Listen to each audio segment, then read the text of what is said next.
Hey folks, welcome back to the Skeptical Leftist podcast, where we dig into critical thinking, progressive politics, and left-wing philosophy.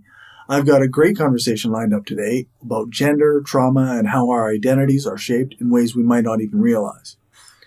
I talked to Avgi Saketopoulou and Ann Pellegrini, co-authors of Gender Without Identity. Their book challenges the idea that gender is some fixed, core part of who we are. Instead, they explore how trauma influences the way that we all experience gender, and how that process can both be challenging and transformative. Avgi Saketopoulou is a psychoanalyst focused on trauma, queerness, and gender diversity, and Ann Pellegrini is a professor at NYU who's been rethinking gender and sexuality for years through their work in queer theory and psychoanalysis. In this episode, we'll dive into their book, explore how trauma shapes gender identity, and discuss what needs to change in psychoanalysis to better support queer and trans people. We'll also touch on the political landscape, especially around anti-trans legislation, and how their work can help push back against these attacks. Before we jump in, I just want to remind everyone to like and subscribe to the show on YouTube or wherever you're listening. If you're enjoying the content, please take a second to rate and review the podcast on your favorite app. It really helps get the word out. And if you want to support the show and help me keep producing these kinds of conversations, you can head over to patreon.com/skepticalleftist and support the show at whatever level works for you. Every little bit helps, and it means a lot. All right, let's get into it. All right, hi and welcome to the Skeptical Leftist podcast, the podcast where I talk to a variety of people to spread critical thinking, progressive politics, and left-wing philosophy. And today I'm joined by Avgi Saketopoulou and Ann Pellegrini. Thanks for joining me. Pleasure to be here.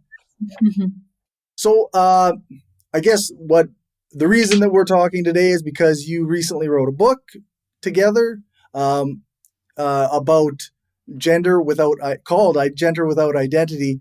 And so I guess a good place to start is what is Gender Without Identity? What is the book? Sure. So I guess I'll start, and then Avgi and I will pass the baton back and forth. But Sure. So the first thing to know is both Avgi and I are practicing psychoanalysts. So we actually sit and work with people doing once-a-week therapy, some also multiple-week psychoanalytic treatments. So the book was written also partly out of our experience working with a large number of LGBTQ people and thinking in complex terms about gender. And one of the things we're trying to do in the book is intervene in some very ugly and often violent, both public debates about transgender, but also debates happening within the clinical world, within psychology, psychiatry, psychoanalysis. And those debates often take the form of, here's the short version, what makes someone trans and won't they please go away, right? And it has seemed in these legislative discussions, legal discussions, clinical discussions, that transness is presented as a problem. Like we have to explain it. Right. And oftentimes the explanation given is by people who wish there to be fewer trans people in the world, right? Well, something bad must have happened to make this person think they're trans or to cause them to become trans, like some trauma, or like maybe they were sexually molested, or maybe they had really bad teachers who exposed them prematurely to ideas about transness, or maybe they went onto the wrong internet site. But we need to do something, because if we could prevent these bad things from happening, we could prevent someone thinking they're trans, or maybe we can fix them by dealing with the trauma. Right? These are the conservative, let's have there be fewer trans people in the world, as few as possible. Now, the progressive response, or the apparently progressive response, is meant to say, look, trauma doesn't make someone trans. It's not a bad thing that happened that turns someone trans. Rather, people are born trans, just like they're born cisgender being the term now used to describe people who are normatively gendered. So just like you could be born cisgender or born straight, you could be born trans or born queer. Right. So against the anti-trans, let's have as few trans people as possible argument, trauma causes transness. There's the born that way, which also has the sense of can't change, can't help it. So leave us alone. Don't discriminate against us. Right. And we're trying to intervene in this kind of conversation where our two options are either trauma causes trans, bad. Let's get rid of trauma and get rid of transness. Or, sure, we're just born that way. Can't help it. We think that neither of these is accurate. Okay. Both of them deny the complexity by which anyone comes into their gender, not just trans people, not just non-binary people, but all people come into their gender, we argue. There's no one is born that way when it comes to gender. That's an interesting perspective. I guess I kind of did, like I say, a little bit of research, and it makes sense to me that everyone is affected by a variety of things, including their genetics or what have you. And some of these things are going to make you more amenable to certain gender performances, and other things are going to make you less amenable to those gender performances. Yeah.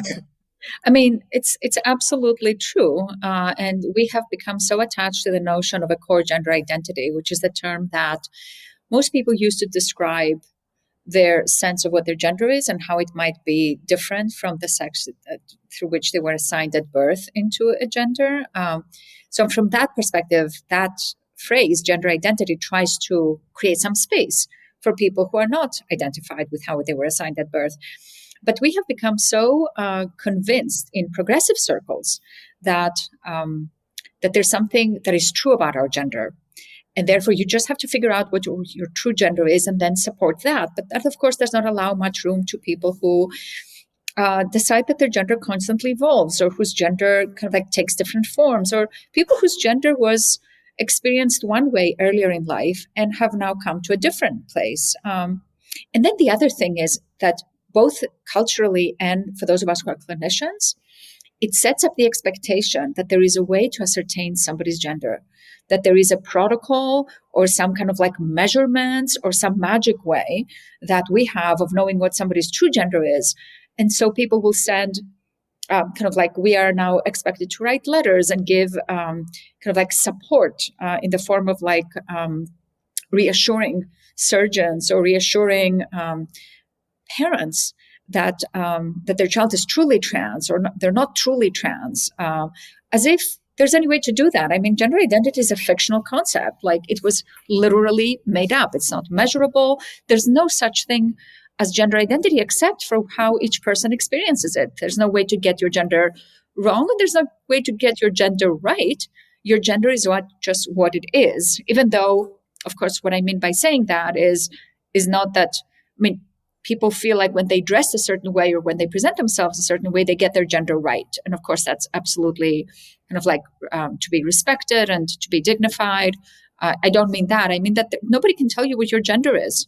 There's no way to assess that or measure it. That's interesting. I guess I'm still stuck in that kind of like true self kind of idea. Like you find your true self. So I'm still trying to wrap my head around. I know people who have changed their gender multiple times or gone through different gender expressions or what have you. But I always thought, well, they'll end up on one eventually that's the right one for them. Yeah. We're not, okay, Avgi and I, we do not have this legislative power in any case, but we're not going to be out, we're not like banning words people can use to describe themselves. We're not saying no one should use the language of core gender identity, or no one should speak of their gender or sexuality as having been inborn, or no one should talk about truth or authenticity with respect to their gender. In no way are we saying that, nor would it have any effect if we did, right? We're not that powerful. But we are interested in the languages available to talk about the experience of gender. And for both historical reasons, this is a long evolving process. We live in a culture in which certain aspects of subjectivity, gender being one of them, sexuality, I think I'd say also race another, we speak of them as being connected to truth. We can discover the truth of that. And right. In fact, in some cases, we expect that we can read at a glance the true race, the true gender of someone we see in the street, that we'll just know. We can tell by looking. And if we can't tell by looking, that person has maybe deceived us. What's wrong that we can't tell? Right. There's a demand for a certain legibility, where legibility is expected to correlate to some deep inner truth. And this is, again, there's a long history of how we got here. But this also restricts even the vocabulary, and not just the vocabulary, even the conceptual possibility for how people can sort of imagine what it's like to be an embodied subject moving about in the world. So we have these languages of truth and authenticity, but they themselves have a history to them, to how we got here as the way to talk about gender, for example. Yeah, and I suppose you put that into like the social binary that is supposed everybody's kind of used to or whatever. Most people, I guess, fall into one category or another. Then they assume that other people must also fit into those categories. Yes, and you can experience violence if you violate what people expect to be able to tell at a glance. If there's some ambiguity, Yeah, a person then can feel justified in basically calling your names, treating you differently, even doing violence to you, because somehow you've assaulted their notion of what a true gender, what a true race, or what a person's supposed to look like and be like if they're truly human. that makes me think of the trans panic defense that was going on in courts for a while there. I don't know how prevalent it is now, but where people would say, "Oh, they deceived me, and I found out that it was a person with a penis, and now I did violence to them or what have you." And yeah. I mean, it recalls kind of like the gay panic defense, right? Right. Kind of like the way in which we are given permission, so to speak, to do violence against some people based on their based on who they are, but also based on our own anxiety about the feelings we may have about them. And this is something that Jules Gill Peterson has written about in a way that is really important, really fascinating. She's a trans historian and a historian of transness. And she writes about the long history of how the notion of trans panic has been converted almost into a psychological condition as a way of basically laundering violence against people whose gender does not fall into the binary, making it into a psychological problem as opposed to a political problem and a problem of intolerance and hatred. So the person who has trans panic and does violence to a trans person, or the person who in gay panic, here we usually imagine a straight man who does violence to a gay man for this person made a pass at me, right? That those people are psychologically, they have a psychological problem, right? It's they're individuals who suffer this, that because a really secure male heterosexuality would not have problems with a gay man. Right. It's also comes up with this fantasy. What's secure heterosexuality? What's secure cisness? Yeah. Yeah. Instead of just being like, I feel a way and I'm able to deal with the fact that I feel that way. Yeah. Yeah. I mean, this is the way in which psychological sciences and psychiatry are recruited to actually do the work of oppression, even as they are ostensibly understanding themselves as helping people who struggle with their feelings. This is a really good example of how these professionals are being enrolled to explain violence and therefore depoliticize it and take it out of the context of the disciplining of people into two genders or two sexual orientations, or usually one sexual orientation. Everybody should be straight. So there are many ways in which our fields have blood in their hands around the treatment of all difference, and in this case, for our discussion, relation to transness, trans kids, trans adults. Yeah, I guess as early psychiatry was not exactly a perfect science in any way, right? So it takes a lot of people doing a lot of wrong things before the right things were learned.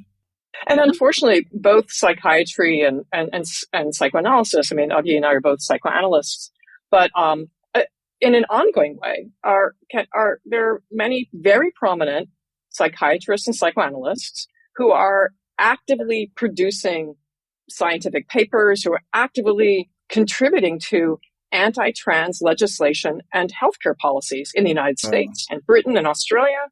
I know less about the situation in Canada. But you have some very prominent psychoanalysts and psychiatrists who are basically helping to launder transphobic ideas, and under the guise of science. But you don't just have to take our word for it. There's a very prominent organization called the Society for Evidence-Based Gender Medicine, or SEGM, which the Southern Poverty Law Center, a very important organization in the United States who's tracked hate crimes for a long, long time. They've been very important in sort of in tracking the history of and violence of the Ku Klux Klan. But they've declared SEGM to be an anti-LGBTQ hate group. I think the Yale School of Medicine, Avgi, correct me if I'm wrong, has described SEGM as also being part of a pseudoscience network, right? But these are psychoanalysts, psychiatrists, psychologists who are actually saying things that are helping to give a scientific sort of panache to anti-trans and in some instances also anti-gay, but especially anti-trans legislation in the United States. And as you can imagine, like the right is eating that up. Like they are totally going for it. Even as the people who are doing this writing and are doing these, are producing these papers and producing these techniques, like what, for example, the idea of like a gender exploratory therapy, which we see as having a lot of adjacency to conversion practices. People do not necessarily understand themselves as being as doing something transphobic. To the contrary, they think that they are protecting children. Neither are all of them right-wing affiliated. Some of them understand themselves as leftists and may even be gay themselves or belong to a minority status racially themselves. So it's not as straightforward as there's kind of like people on the left and people on the right. There's people, kind of like damage to trans people is done also by liberals who are in the name of trying to protect gay children from being transed because they can't accept their gayness. I mean, that's one of the arguments that is being made. That in the name of protecting gay people do harm to trans people. And it's no accident that the diagnosis of childhood gender dysphoria came into the diagnostic manual for mental disorders, which is kind of like the main textbook, the main reference for our fields of how somebody gets diagnosed with a certain pathology. The moment homosexuality came out of the DSM, the next edition included a diagnosis of gender dysphoric children. So you get rid of homosexuality, kind of like, and enter gender dysphoria. I mean, these are not accidental kind of like sequences. And when Avi said DSM, that's the Diagnostic and Statistical Manual. And maybe one other thing to add, this is especially important in the US context where we don't have national healthcare, that the DSM, which is basically has diagnoses for things that are considered to be like things that are treatable, for example. And so therefore, if they're treatable, in the main DSM has things that are considered treatable. If they're treatable, there's also a diagnostic code. This is what you then provide to insurance companies. So for people to get mental health care coverage, if they're lucky enough to have insurance, right, an insurance that covers mental health care, they need a diagnosis if they're going to actually have their insurance pay for that. So you actually are in the position of having to refer to things that have by a code number, by a diagnostic category to get this person insurance coverage. So what the DSM says becomes actually really important with people being able to even afford this healthcare, this particular kind of healthcare. So this is not just like some clunky old, dusty, old manual that no one looks at. Like we're forced to look at it in cases of insurance coverage. Yeah, the U.S. is particularly bad for this sort of thing. But I have seen some kind of horror stories, I guess, in like the UK as well, where people can't get the treatment they want, or they can't get surgeries or medications that will help them reach the gender that they're identifying with. In the UK, that is kind of like trans childhoods have been especially trans children have a bullseye on them. And there's other countries that are considered countries that we usually think of as progressive, like Finland, that you would expect socially just policies to come out of, that are really backtracking on their approach to trans childhoods, either pathologizing children or making them wait an inordinate amount of time to get services under the premise of buying time or waiting or not doing something irreversible, condemning children to live in bodies that may not suit them as adults and which they cannot move back from. So this is certainly, as you're pointing out, not just in the US, it's a global problem. Yeah. Yeah. And it's also the case that it's a global problem because there's global organization going on. This isn't just a coincidence. Oh, it's happening in Finland. It's happening in the United Kingdom. It's happening across the United States. It's happening in Australia. Like, what a coincidence. It is not a coincidence. There are organized, coordinated efforts and the exchange of papers. There are international conferences that are actually trying to basically introduce profound skepticism into mental health care protocols, into medical protocols, into psychiatric protocols that have been working to make space for trans children and their existence, to address their specific needs, including needs for access to puberty blockers, and then when it becomes age appropriate for cross-sex hormones. But you've, again, organized global efforts to actually undermine these improvements in access that have happened over the past 20 years. Now, somebody might say, what's wrong with skepticism? Like, don't we want to be kind of like thoughtful and considerate in science? Right.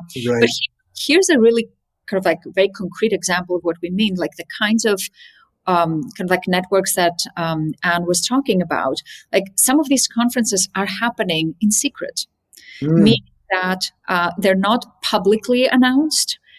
Their flyers, I mean, who has ever heard of a flyer of a conference that doesn't include the location? Like, conferences are trying to get you to go to them, to register, announcing where they are, how long they go for, kind of like what it costs to participate. Like all of these things are in the public domain. Yeah. But some of these conferences are happening. There was one that just happened in Athens, actually, where people couldn't even figure out where it was being held. It was really, so why would an organization that brands itself, or groups of clinicians who brand themselves as professionals, kind of like basically be scurrying around hiding? This makes no sense. Yeah, that's pretty wild.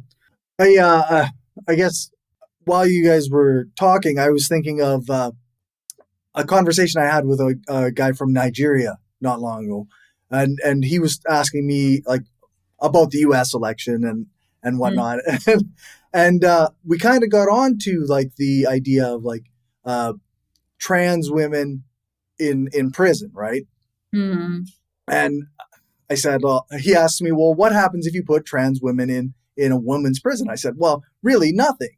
Like there's not really any effect, by that. Like they're not going to prey on the women around them and such. Like this is a myth. But then we started talking about like African countries and some of the propaganda against gay people and trans people that is going on there, and how it's exported from like evangelical Christians in the United States that go over and like preach this stuff and like spread it through US dollars. Just, I'm not entirely sure what the point is, but except to spread hate. I mean, I think there has been, you're talking about another kind of global circuit, a global circuitry. And here, evangelical Christianity is one such circuit. And so there are ideas specifically being developed within the American Evangelical Church. I'm going to also back up and say that American evangelicalism is much more plural politically than we imagine, because it is conservative American evangelicals who tend to get the microphone and get the attention. But there's also been a long and important history of progressive American Christian evangelicalism. But the ones that are getting a microphone and the ones that have the ears of influential members of Congress are ones that are actually promoting the most conservative ideas about gender and sexuality. And because Christianity is a global religion, and because of the ways that dollars can flow from American Christian organizations overseas, that also helps to carry some ideas and organizing along with them, right? So it's a really interesting, makes it sound so neutral, but there's a lot of influence that is traveling from the United States elsewhere into the global South, for example, and Christianity is one of the currents through which that is being conducted. Yeah, it's I find it odd because it's often framed in these contexts as like being gay or being trans is colonialism, and being anti these things is anti-colonialism, and it's so, or going back to their traditional roots, which we hear here as well, right? Yeah. I mean, I think there are ways to think about how even the importation of the category of transness can have a colonial quality. So to back up for a moment, like when we say that gender is a colonial system, what we mean is that through processes of kind of like colonization and imperial expansion, like local cultures and indigenous cultures have had their experiences of the range of genders and range of sexualities that people have lived and experienced had been constricted because of decrees imposed by colonizers and kind of like those who would conquer their territories. And in that sense, like there's many domains, like India is kind of like a paradigmatic example where the complexity of gender had been compressed into these two categories. At the same time, there are ways in which kind of like progressive thinking in the US, thinking that might actually be even useful here, even though it has its limitations, is being exported as a cultural artifact and even as a notion of progress in other countries, where words like transness might not actually capture the particular diversity of gender experience that people are experiencing in other domains. So the ways in which, for example, gay people are told that coming out of the closet is the way to be gay. I mean, this is certainly an American kind of like export that doesn't work in many cultures where connection to family or disconnect from family is that is risked sometimes by coming out. And in some countries, it's almost guaranteed, or in some territories, it's almost guaranteed to cause a rupture, which then may be worked through or not, right? We're not kind of like, we're not implying here that there's countries where people will kind of like just by virtue of where they were born reject their children, right? We're not saying that, but there's certain kinds of traditions and stories of what holds communities together that do not respond to the way in which American gayness and American transness has found its way into kind of like how to build community. Like these things are not transferable in this kind of like straightforward way. Yeah, it's our colonizer mindset that makes us go, oh yeah, no, they have the same things as we have. Yeah. And then even what is being given is an offering or a gift or help or protection. I mean, that's kind of like protectionism is one of the most powerful vectors of colonialism. Mm-hmm. And I'm also thinking that, this complexity that there's, this tradition of colonial imposition that would stamp out forms of gender diversity and demand binary gender, right? And then there are forms of a kind of colonial imposition that have not had the same kind of ordinarily, there are exceptions, haven't ordinarily had the same degree of force to back them up. The colonial imposition of use our progress terms of homosexuality or gay and lesbian and transness, and then you'll just be just like us, right? Yeah. Like there are different, histories of colonialism. And these two versions aren't unrelated. They're not exactly the same, but they're also not unrelated. So actually teasing these things out is a complicated thing. I think that nowhere do we see this more clearly than what's happening right now with the genocide in Palestine, right? With all the pinkwashing and the ways in which, how often do we hear like, oh, you're gay and you support Palestine? What do you think would happen to you if you were in Gaza? Oh, yeah. Right? Kind of like the weaponization of kind of like progressive leftist or leftist-looking queer politics to justify the oppression and the killing of, the murdering of people. Yeah. I mean, like these are very tightly connected, very tightly coiled together. So I'm very glad you brought this up.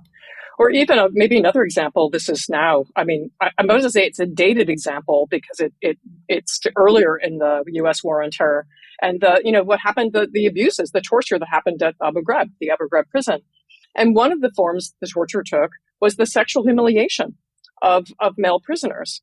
And one of the ways that sexual humiliation was understood to work was that somehow it touched on some sort of core homophobia in Muslim men, right? Here are all these words in quotation marks here, right? Like some core homophobia, like see how primitive they are, that this exposure, that they're, the ways in which they were forced to be naked, that this would, produce in them some sort of gay panic. Like, again, this is torture, right? And then the claim is, look how liberated we are by contrast. Like, look how protected gay people are in our country. This is this is crazy. This is an argument Jasbir Kaur has made so beautifully. So basically, we torture people, prisoners whom the Americans are holding in Abu Ghraib. And then we somehow use what we are fantasizing to be the particular response to that torture as the legitimation of our violence. This is why we have to go in and free them, to bring them all sorts of freedoms, including freedom to be lesbian and gay, the freedom to protect women, right? So this, again, in the name of progress, sometimes great violence can indeed be done. For sure. Yeah, I guess in a sense, this is all context around your book, right? So I guess I guess you kind of explained earlier what the idea of the book was, but like, so how does one acquire a gender or adopt this kind of identity? That's a great question. Well, I would say that, in fact, whether we like it or not, gender's going to be happening, right? And one of, I think, the most counterintuitive claims we're making in the book, again, it's called Gender Without Identity. And one of the claims we're making is that all gender, not just transgender, not just being gender non-binary or basically ways of being gendered differently, all gender has some sort of relationship to trauma. So there are things that set gender in motion, and the ways in which we will come into our gender, hopefully get to experience gender as a good enough fit for us. There are things that are connected to often even painful experiences. And that gender is not something that is volitional within our control. To say that we come into our gender, we acquire it, we become gendered, we're not talking about some sort of liberal drop-down menu. It's not like, like pick the one, right? It's a much more complex process that involves psychic life. Remember, we're psychoanalysts, so we think about psychic life. It involves messages we're given from the outside world. It does involve experiences. But I think the biggest intervention is to say that trauma may have something to do with our gender. And that doesn't disqualify our gender. That's interesting. I guess you mentioned it before, but like the idea that trauma influences gender is often used as a tool against people. Exactly. And that's do you reconcile that in the book? How do you do that? Yeah, absolutely. Very carefully. In fact, here's the twist. This link, this possibility that these things may be connected, again, all gender, not just genders that are non-binary, may be connected with trauma, is something that queer communities talk about all the time. But it's verboten to say out loud precisely because of how it's used against us. It's also something that cis women talk between each other about all the time. Like, you can't grow up in a patriarchal culture with kind of like so much rape and sexual harassment in the background without your gender also being shaped by the need to constantly guard against being raped or men feeling provoked. So if you are a cis woman, your experience of your femaleness, your experience of what it means to be a woman in the world, of how you understand your gender, has everything to do with the trauma of sexism and patriarchy. And men, kind of like cis men, are also not exempt from the trauma of what is expected from them as men, including the impositions of like having no feelings, or the impositions around what they're expected to do around kind of like earning money, or kind of like what their role is in the world. So no gender is spared that trauma. And no gender is spared the fantasies that parents bring into their families and into their children's lives about what a child should be. Like, all parents, and not just around gender, always have to negotiate the gap between the child they thought they would have or they wanted to have and the child they actually have. Right? Yeah. Surprise. Yeah. Yeah, that's right. As a parent of two adult children now, I can definitely, like, I had to work through that as they were growing up, kind of being like, okay, which is my expectation and which is just being who they are. Like, and when they agree with you too much, you go, oh, did I do something wrong here? Such an interesting moment, though, to be attentive to the ways in which children want to please us and how they will basically contort themselves into what they think they expect of us, or into what they pick up. Yeah, we expect of them. And just try to do that. And this is what makes trans children so incredible, that they are able to escape those kind of like the children that come to us and say, I am not the gender you thought I was, Right. and here's who I am, actually have like tremendous sturdiness in them. Like, who goes to their parents and say, you got this wrong, especially like at a young age, right? And it's really incredible.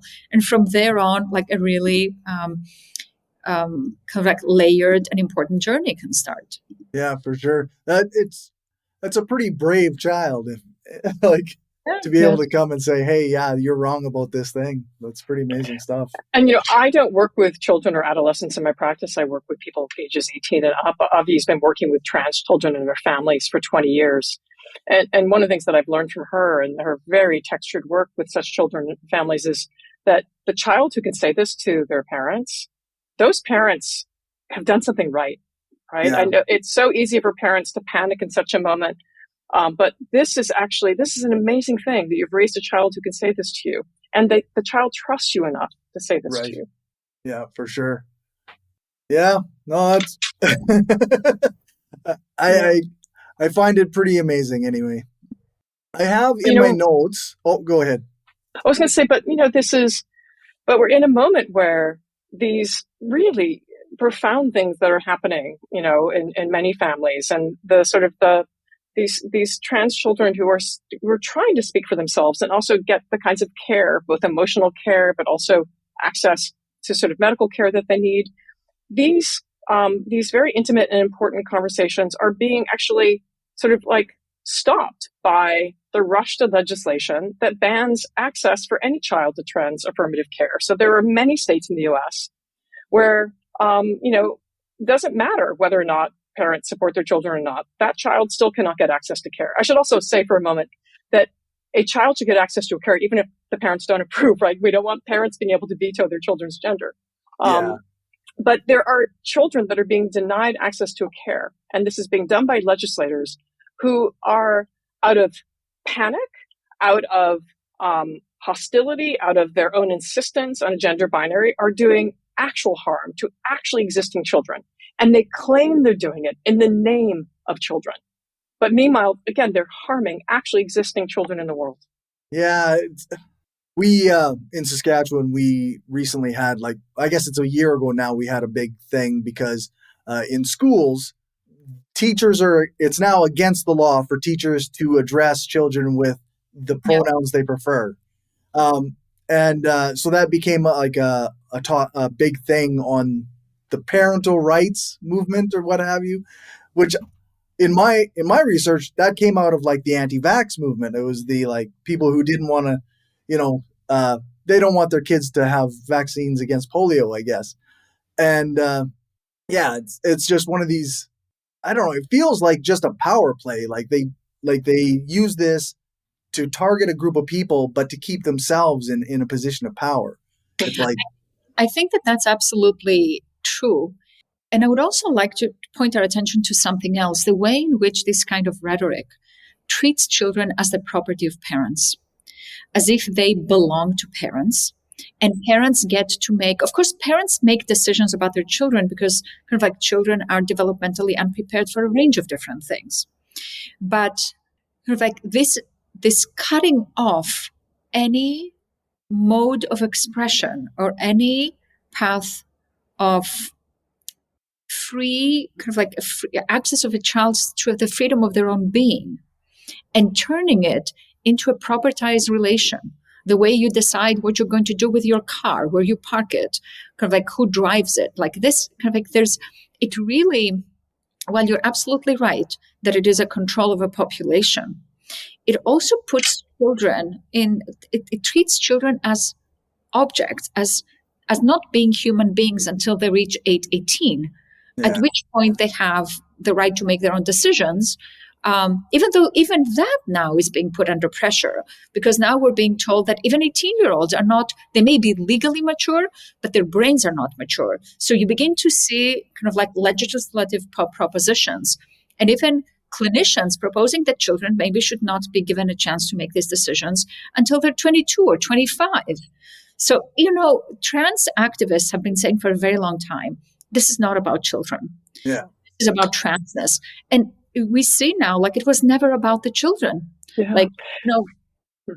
I was going to say the same, in many of the same states that are trying to pass laws, and in some instances succeeding in basically raising the age minimum in order to have access to, trans affirmative medical care. Maybe it's 21, maybe it's 25.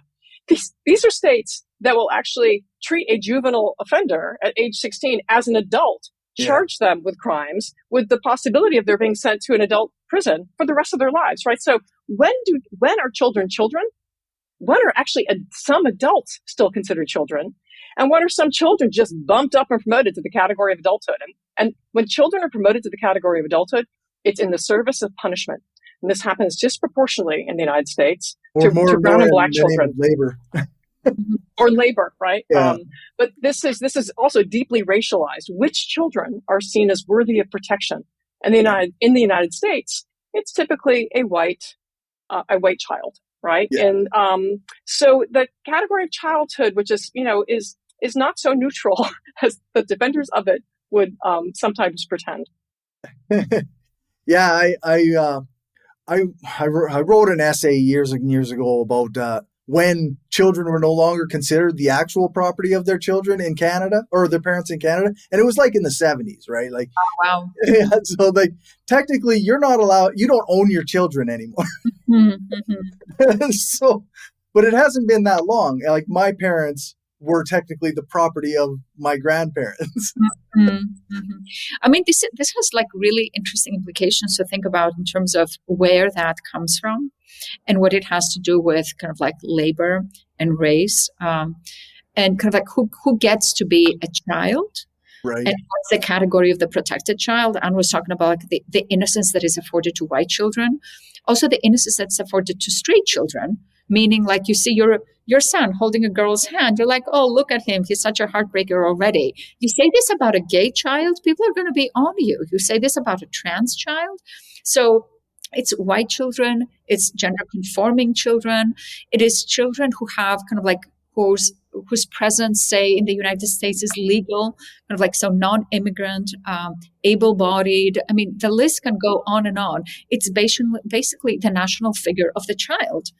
Christian children. I mean, Nadira Shabuk-Herborkian has written a lot about kind of like the unchilding of Palestinian children who are seen as born as adult fighters and terrorists. Right. They're never accorded the category of childhood. So the category of childhood is a very ideological category. For sure. So I guess we're coming up on about 20 minutes before we're the end of the interview, but I wanted to, I guess, touch on a couple things. First of all, and I don't know, maybe this will take longer than anything anyway, but the upcoming election in the United States and the role that the targeting of trans people is playing in that. I'm curious about your perspectives and how maybe does your work play into that, your writing and your the therapy that you guys are engaging in. Yeah, I mean, I think that our book doesn't directly address, let's say, the kinds of anti-LGBTQ legislation that's going on. It's something that certainly I know I talk a lot about in my professional talks and in the classes I teach. I know Avgi's very concerned about these issues as well. But we're very aware in the book that some of the forms of gender affirmative care we're talking about are at risk. They're already at risk. There's certain states in which the kinds of ways we're talking about working with a trans child would not be possible because that child cannot have access to puberty blockers or have access to cross-sex hormones. And, certainly it's very possible that were Trump to win, that there could actually be attempts to pass federal legislation. That would mean that he has said so. He has said he would withdraw the funding. So organizations like Callan Lord in New York that receive federal funding, like organizations that receive federal funding, kind of like that treat and provide care for trans people. Like the threat is that they would be defunded within the first kind of like 100 days. So there's like terrible things that are happening around it. And certainly. Kind of like the stakes are increased by the fact that clinicians and medical doctors are also now going to be increasingly targeted for having provided gender affirming services So kind of like it's almost like an umbrella that's going to keep expanding to involve more and more people. However many concentric cycles, like parents have been targeted as abusing their children for supporting their gender experience. So it's really fascinating and very disturbing to see Republicans run on a platform of who's going to say the most hateful things and promise the more hideous things around restricting trans rights. Yeah, for sure. Go ahead. I was going to say that I think right now I heard a figure of roughly $50 million are being spent by the Republican Party, in individual Senate races, certainly in Trump's presidential race. And they're running these ads, about $50 million worth, as far as I know, especially in swing states and in particular districts that are thought to maybe be the place where Trump will win or lose. And they're anti-trans ads. And we may well wonder, maybe step back and ask, like, how is it that the issue of transness, and in particular the question of trans children, how has this become so important to national politics, such that a trans child and trans adults too are imagined to represent somehow like a threat, and truly imagined to be a threat to American national identity? So here again, we have to think about the question of the child, and the child represents the nation's future and through reproduction. So we also need to think about how, at the same time that there's an all-out attack, there's really been war declared on trans kids and trans adults. Trans kids are their wedge into a much larger focus on trans adults as well. Yeah. At the same time that this is happening, the Supreme Court overturned Roe v. Wade. So we have numerous states in this country in which it is nearly impossible for a girl or woman to access abortion, right? Yeah. So these are not unrelated, because one of the things that's being contested, fought over, and sought to be controlled is the question of reproduction. Which kinds of bodies get to reproduce? Who gets to make decisions over that? This demand to have the only, sort of like binary gender is also about reproduction. And reproducing the right kind of American subject. Yeah, so it's white supremacy. Absolutely. And we know that, in fact, that there are militias, like the Proud Boys, for example. They have their knickers in a twist over transness. You have right-wing militias showing up with guns, locked and loaded, because we have a lot of states in which open carry is permissible. They're showing up outside drag queen story hour. Yeah. What is so threatening to them about drag queens reading to, little kids at a public library that they're showing up with guns to stop it? Yeah. Right. Yeah, and then they always argue that they're against the sexualizing of children, when that's like, nobody's doing that. Yeah. It's absurd. I guess Twitter plays a big role in a lot of what I see these days.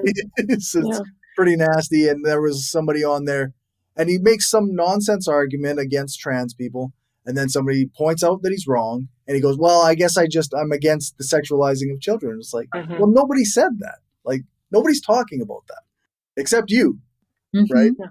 But I also was curious about, like, it's kind of a little bit of an offshoot, but I wanted to ask about how a lot of times on the far left, which I am a part of, I see people claiming that the trans issue is a distraction, or it's a fringe issue, a distraction. What we need to be paying attention is class only politics or what have you.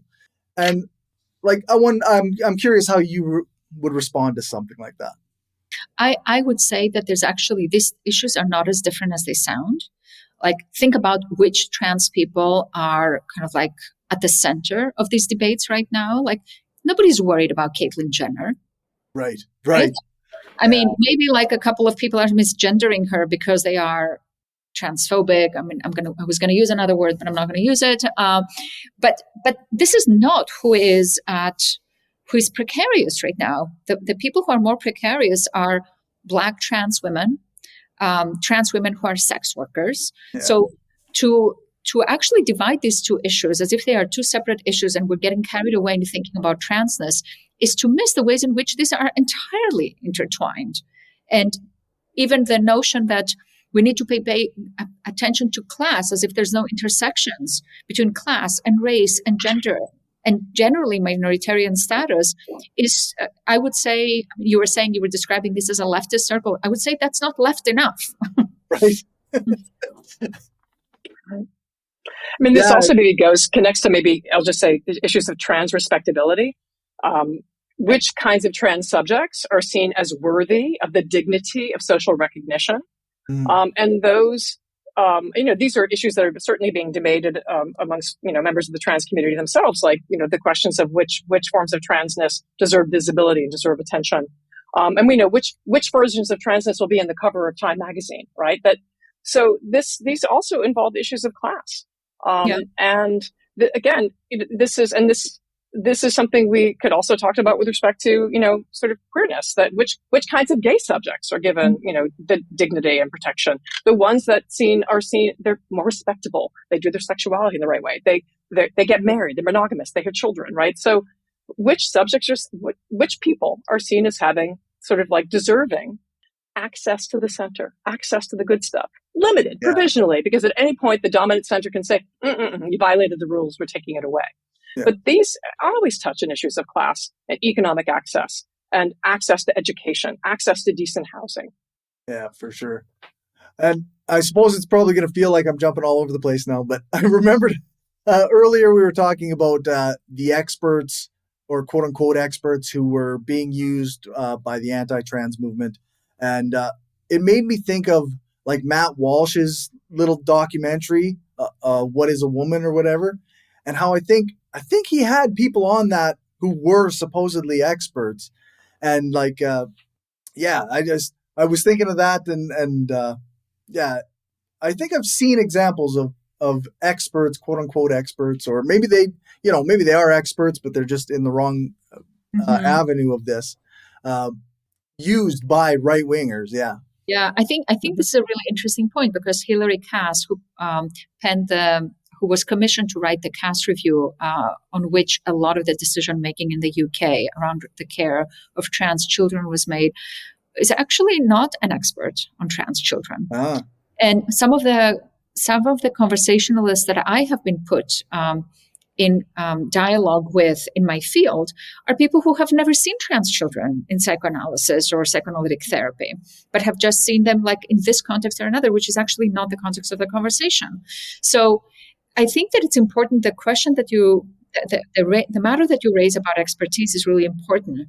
And it is also important to say that those professionals who are used to do anti-trans work, whether they intended to be used that way or not, like many of these organizations have never protested that kind of use. Right. So it's not like, for example, SEGAM is saying like we're being used to this end, and that's not what we're trying to do. This is a misuse or a misunderstanding or an excessive leaning in this direction or another. No such statements have been made. So even though they may not be kind of like working with the right in a kind of like formal way or an explicit way or even at all, to be used that way. And if your podcast was being used to do something terrible, you would probably issue a statement and say, that's not what I'm trying to do here. I would definitely change something. That's what I was saying, right? Yeah, I would definitely change something. Silence can speak volumes here. Yeah. Well, I guess this is basically the end. So is there anything that we didn't touch on that maybe we should have? The only thing that I would say is that we want professional spaces. That's part of what we're trying to do in Gender Without Identity, that want trans children and that are invested in the flourishing of trans children. Being trans can be difficult because transphobia is like unbearable and it's everywhere. But it can also, and I would like anybody who's a parent who's listening to this, like it is not like a condemnation to like kind of like a terrible life. Like trans people find community, especially at this moment in time, that is possible. Like with the election, it might become less possible. But it's, most people imagine that kind of like being trans is a terrible fate to have. And that's just not true. Mm-hmm. And I think maybe I would add to that, I think this connects that, one of the things we're pushing back against in our book are the very limited, often binary ways in which gender identity, we'll use that term even though we call it gender without identity, right? The very binary ways in which gender identity is imagined to happen, born that way or something bad happened, right? We think both of these are false arguments, right? It's much more complex than that. But really, at the end of the day, it doesn't matter how anyone became queer or trans or non-binary, because there's nothing wrong with being queer or trans or non-binary. That's the bottom line. Not only is there nothing wrong with being queer or trans or non-binary, it can be a joyful way to be in the world, which doesn't mean that queer and trans and non-binary people are spared the ordinary suffering of what it is to be human. We would like there, however, no longer to be the added suffering of being discriminated against on the basis of being queer and trans and non-binary, right? We can't spare anyone from, the fact that it's not always easy to be human. It would sure be nice if we could stop having these conversations about where did queer, trans, and non-binary people come from, and wouldn't they just go away? It would be wonderful to have a world that welcomed more and more. For sure. So I guess, are you working on anything else in the future or related to gender or something similar along the lines of gender without identity? Well, we're always writing about transness. Like I am now writing about a trans girl that I saw in treatment for, I would say 14 years, starting with her when she was 5 all the way to her late adolescence, and writing about hormone blocking and cross-sex hormones and the kind of panic that is taking over people right now around reproductive potential, which is a very complex question from a psychic perspective. So I'm writing about that. Very cool. Yeah, I'm also a full-time faculty member at NYU, and one of the fields I write in has to do with basically the critical study of religion. So I'm really interested in thinking about actually Christian discourses having to do with transness and Christian anti-transness. And so, some of the kind of talks I'm giving and developing are really thinking about how Christian ideas are also playing out in public debates over trans healthcare. Okay. Very cool. Well, thank you very much for your time. This was, I thought, a very cool conversation. Thank you so much for having us. Thank you. Really great to be in such a stimulating and exciting conversation. Thank you. All right, folks, that's all for now. Thanks for watching or listening. Remember to share this show with your friends or on the social media site that you use the most. Thank you to everyone who supports this show on Patreon. I really appreciate it, and it helps me keep the power on. Thanks to my top patrons, Damian Marie Athope, Some Random Geek, Justin Clark, Dan F. Smith, and Lisa Glass. And thank you to my new patrons. You can stay tuned for the list of patrons at the end to see your name listed. If you aren't a patron and want to contribute, you can do that at patreon.com/skepticalleftist, or you can send a one-time donation to buymeacoffee.com/skepticallefty.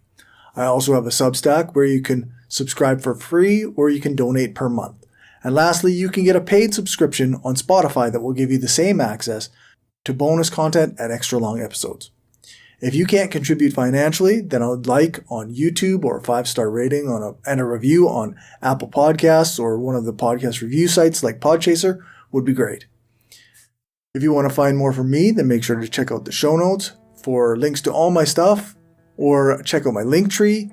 It's linktr.ee/skepticalleftist.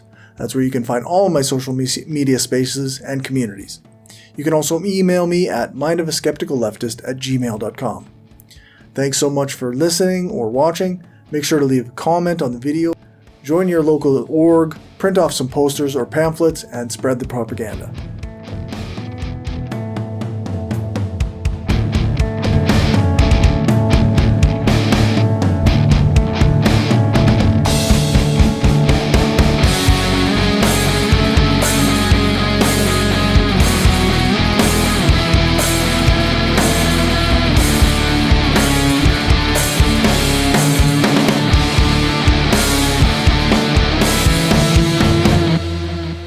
The thing that I find really gives me hope is mutual aid groups. I know a lot of really good mutual aid groups are doing amazing things. So Yeah.